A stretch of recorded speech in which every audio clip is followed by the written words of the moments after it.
Hai, Assalamualaikum dan selamat sejahtera. Selain manusia dan haiwan, tumbuhan juga memerlukan nutrien yang tertentu untuk pertumbuhan, perkembangan dan pembiakan. Okey, topik kita pada hari ini ialah 2.2 keperluan nutrien oleh tumbuhan. Nutrien yang diperlukan oleh tumbuhan dibahagikan kepada dua kumpulan, iaitu makronutrien dan mikronutrien. Apa yang dimaksudkan dengan makronutrien?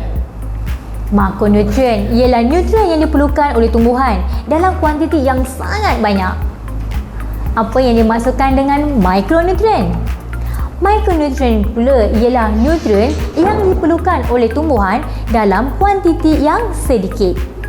Mari Cikgu Ila tunjukkan apakah kandungan nutrien di dalam kumpulan makronutrien. Yang pertama, nitrogen. Yang kedua, fosforus. Yang ketiga, kalium. Yang keempat, karbon.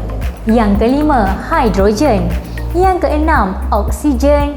Yang ketujuh, kalsium. Yang kedelapan, magnesium.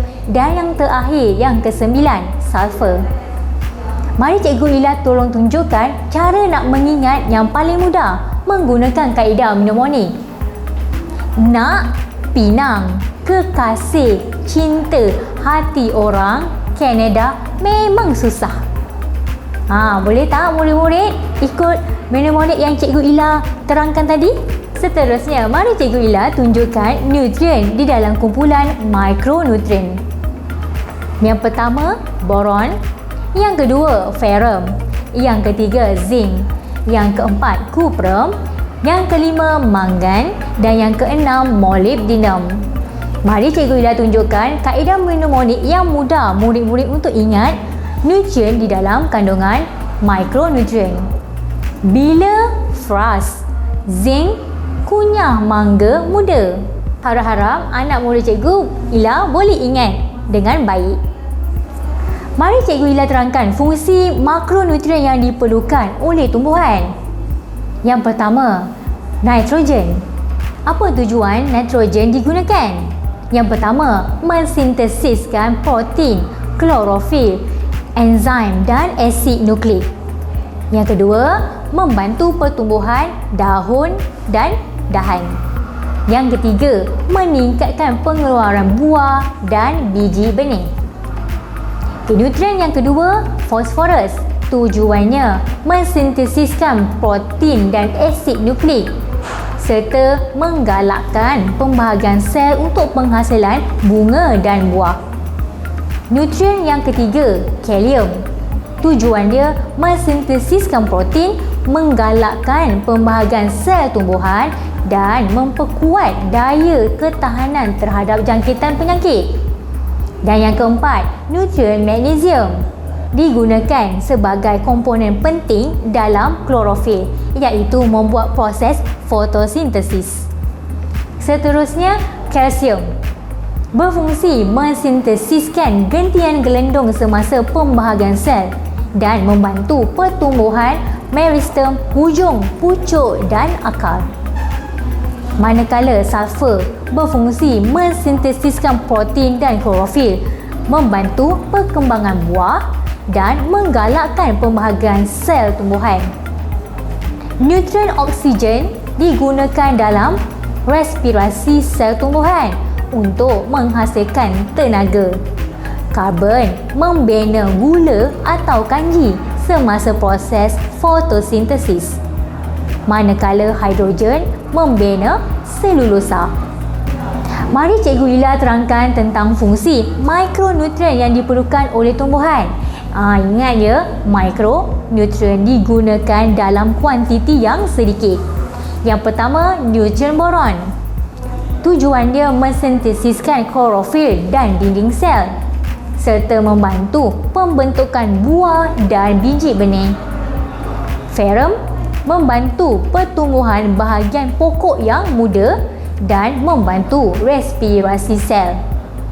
Nutrien kuprum berfungsi dalam fotosintesis dan respirasi. Seterusnya, nutrien molybdenum berfungsi mensintesiskan protein dan membantu pertumbuhan tumbuhan. Mangan terlibat dalam proses fotosintesis dan respirasinya serta membantu pembentukan asid amino.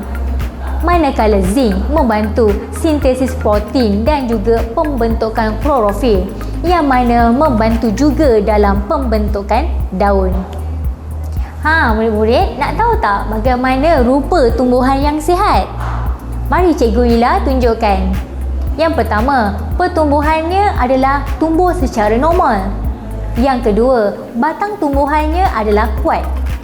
Yang ketiga, daun di bahagian atas lebih kecil dan berwarna hijau muda.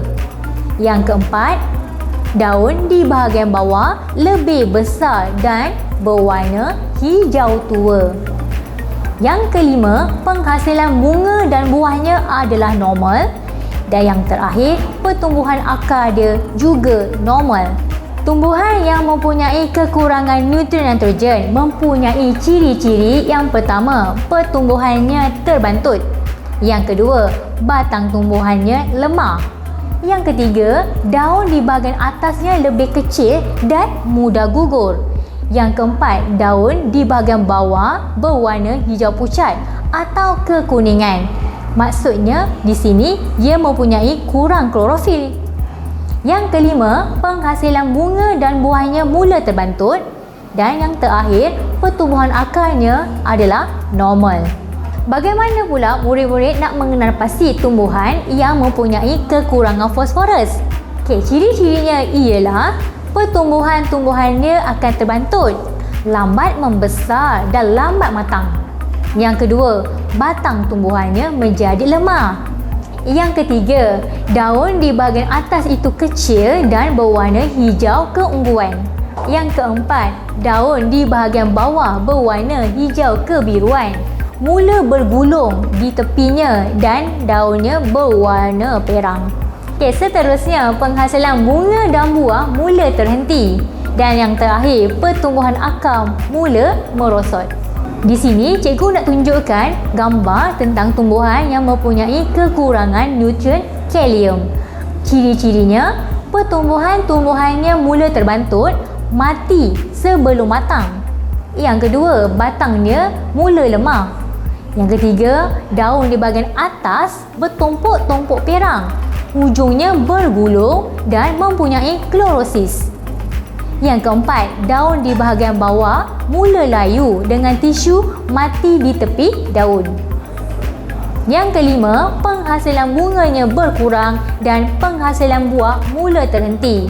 Dan yang terakhirnya, pertumbuhan akar akan berkurang.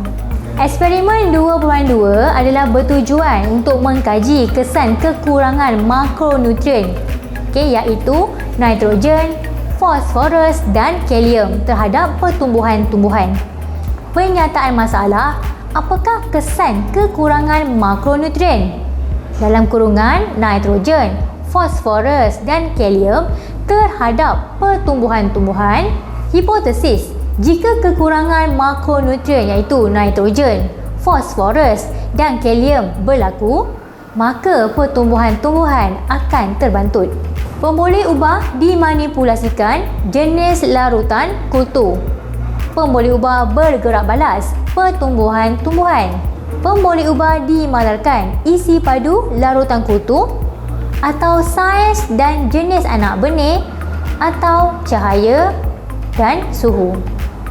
Bahan: air suling, larutan kultur lengkap, larutan kultur tanpa nitrogen, larutan kultur tanpa fosforus, larutan kultur tanpa kalium, anak benih jagung, kertas hitam dan kapas, radas, tabung didih, tiup penghantar, pam udara dan gabus. Prosedur: sediakan susunan radas seperti di dalam rajah. Nombor 2, letakkan susunan radas di kawasan yang bercahaya seperti tempat yang berdekatan dengan tingkap makmal saiz yang disinari oleh cahaya matahari. Yang ketiga, pampkan udara masuk ke dalam larutan kultur pada setiap tabung didih selama 5 minit setiap hari. Yang keempat, larutan kultur di dalam setiap tabung didih mestilah ditukar sekali seminggu dengan jenis larutan kultur yang sama. Yang kelima, selepas 2 minggu, perhatikan dan catatkan keadaan anak benih dari segi saiz tumbuhan, warna daun dan pertumbuhan akar. Pemerhatian, jenis larutan kutu yang lengkap, tiada kekurangan nutrien, maka pertumbuhan tumbuhan adalah saiz tumbuhan normal, warna daun normal, pertumbuhan akarnya normal.